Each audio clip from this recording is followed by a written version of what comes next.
Thank you, Rahul, and thanks to ESMA for inviting me. As you all must have seen from my CV, I am mostly working in the field of higher education. And when they invited me here, I said that I am from higher education. Why are you calling me for school education? So the only purpose I could understand was because AIU has given some equivalence to some of the IB programs, and they wanted me to tell about that. So therefore, what I will do today is I'll talk about the national education policy, that what national education policy talks about with regard to school education. Again, that is not my forte. I mean, I normally talk a lot about higher education, national education policy. I mean, what it entails for higher education. But for school education, I'll try to do some justice. And then I'll also tell that what type of recognitions AIU has given for the IB programs. Three recognitions we have given. So I'll tell you all the three.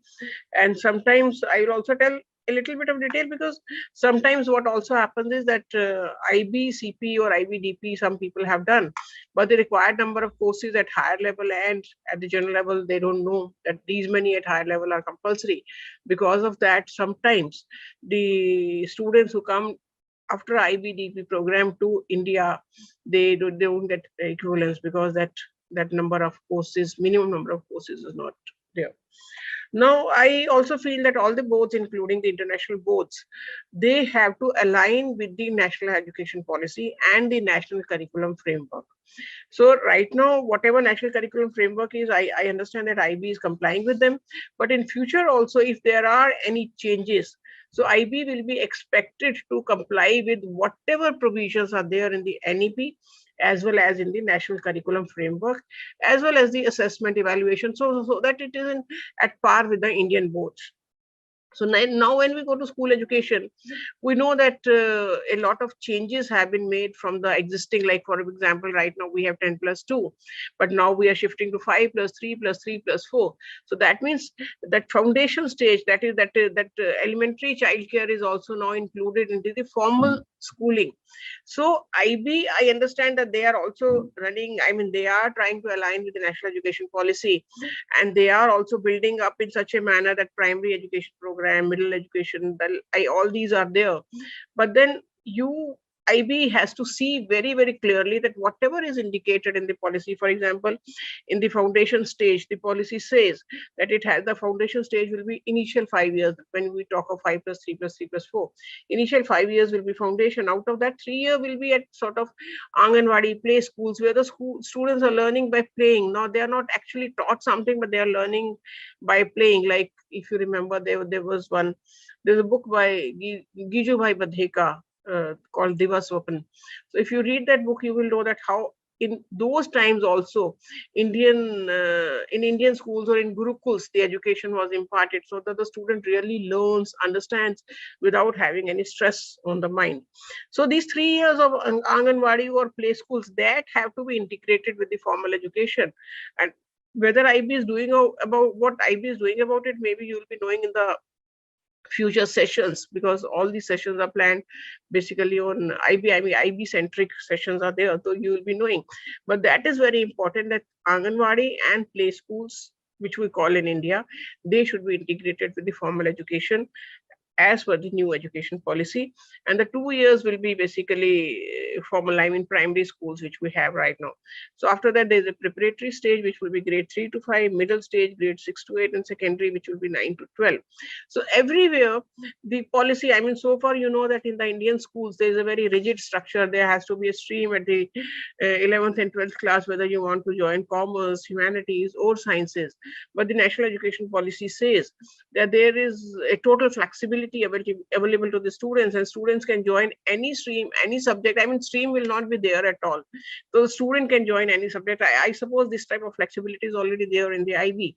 But whichever board is wanting to have, say, equivalence, whether Indian or foreign, They need to see that this type of flexibility is built into this, and not only the education for the subjects, but the holistic education of the students. When we say holistic education of the students, it means not only the course curriculum, but also the vocational education plus the character building. A lot of emphasis has been given on the character building, value education. The students should have some values when they come out of the schools. I mean, whether it is honesty or love or compassion or kindness, or I mean, all these values, they have to be inculcated in the students. So my request to IB will be that apart from the subjects which they are considering, I mean the core subjects which they are considering, they should try to build in this value component also in their programs, because value education is very, very important. And then again, as the NEP says, so far the schools are not accredited. Like for higher education institutions, we have NAC, National Assessment and Accreditation Councils, which is accrediting the higher education institutions. For schools, so far no such thing is there, but the policy says that the schools will also be accredited in future. So there will be an agency which will be accrediting the schools. So I don't know if that comes up. I mean, that is in the pipeline right now. But if that comes up, then in addition to the Indian schools, mean the schools which are running through the school boards of India, like CBSE or state boards, I think the IB schools will also be subjected to the accreditation. So that will also come up, which the IB should take care of. And I do suppose that they do take care of training of teachers in literacy and numeracy, and that they must be doing already. But there are many aspects which will be new in the new education policy, especially with regard to schools. Like they are thinking of having a national mission on education literacy. They are talking of nutrition and health. That because the school age students are very young, and you know that in India there's a program called midday meal program, in which a nutritious meal is provided to the students. So nutrition and health, how that can be taken care of in the schools. And not only that they provide meals, which I don't think IB schools are providing meals, but of course they should be taught how to have nutrition. What is the meaning of nutrition? What is the meaning of, say, good I should say eat right campuses?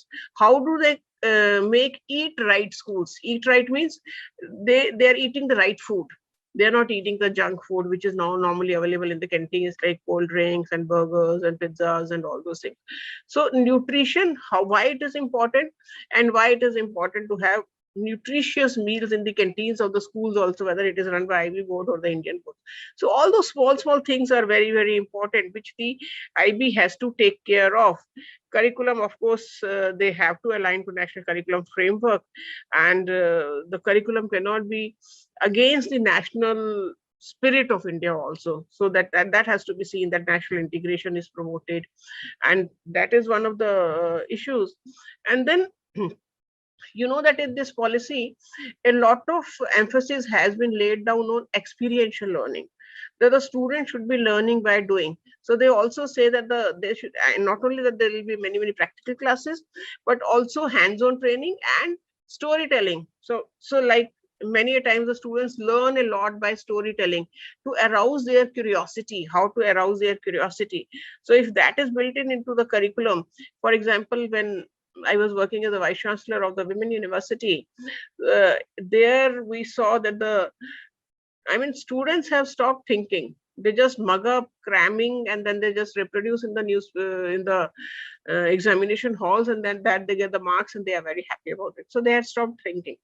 So what we did there was, which I found very interesting, which the students found interesting, and even the teachers started participating in it, that every week we used to put a one question on the notice board, and the students were expected to put the answers in a box.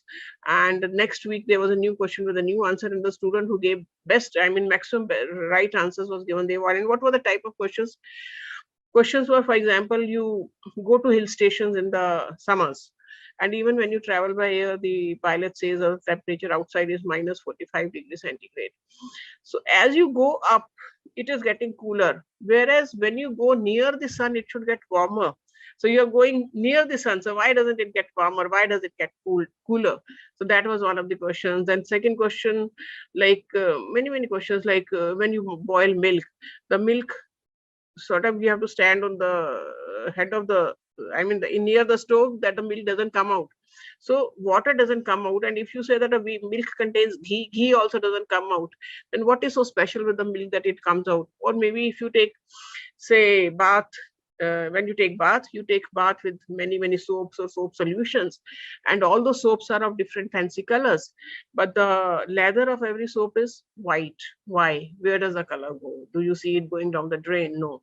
So like this, so many questions were there. One question was like this, that the the question was framed in such a manner that the student is asked that when a student says that when my mother goes out in the sun for, say, putting the clothes on the line for drying them up, the clothes dry up, but the mother gets wet because of the sweat. So this sun, why doesn't it dry up the sweat?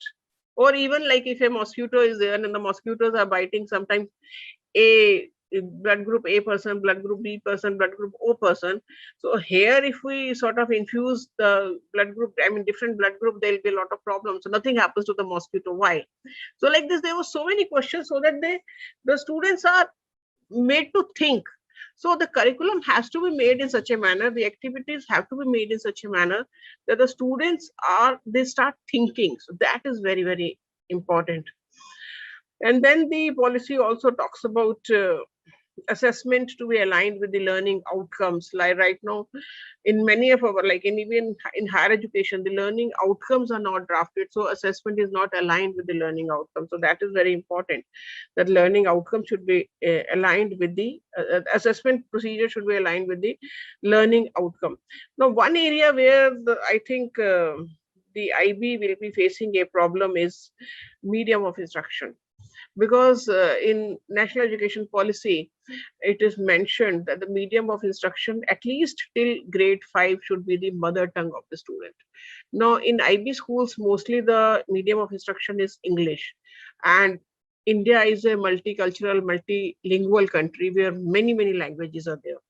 So I don't know what will they do about that, but that type of alignment with regard to medium of instruction being the mother tongue and then 3 language formula, that is there or not? I don't think 3 language formula is there at all, but the policy says that there should be 3 language formula, out of which at least 2 should be Indian languages. So what will happen to this, both for private as well as public schools? So what will happen to it, that has to be seen. And of course, they talk about the knowledge of India, Constitution of India, that national sort of, what should I say, that the grand Indian narrative should be told to the students so that they are proud of India. Not that they say only Bollywood and the cricket are the main things of India. They should know about the Indian culture, Indian traditions, Indian knowledge system. So that is also something very important.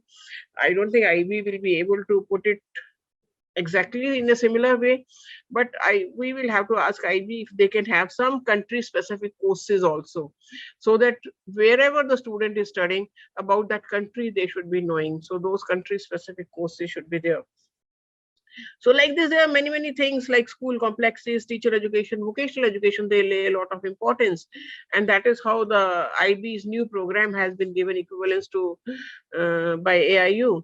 The vocational education, you know that when you talk of vocational education, the policy itself gives the data that in USA, 52% of the students are trained in vocational education. In Germany, the figure is 75%. In South Korea, it is 96%. And in India, it is only 5%. So only 5% of the students get vocational training. So therefore, the policy did indicate that at least 50% of the population in next 15 years should be trained on skill education. So that is something which is very important. And I understand that IB is doing it in terms of introducing a program called IBCP. So my request to IB will be to align the programs in line with the national education policy. A lot they have already done, but if there is something left out, please look into it, so that the students who are studying in India under the IB schools, they know about India also, they know about the Indian languages also, and they know about Indian culture and the Indian value system and knowledge system. So if that type of some indication can be there, we'll be very happy. And the type of approvals which we have given, like AIU has given to the IB program, 3 approvals we have given. One is comparison with the 10th standard. So there is a middle years program, IB MYP.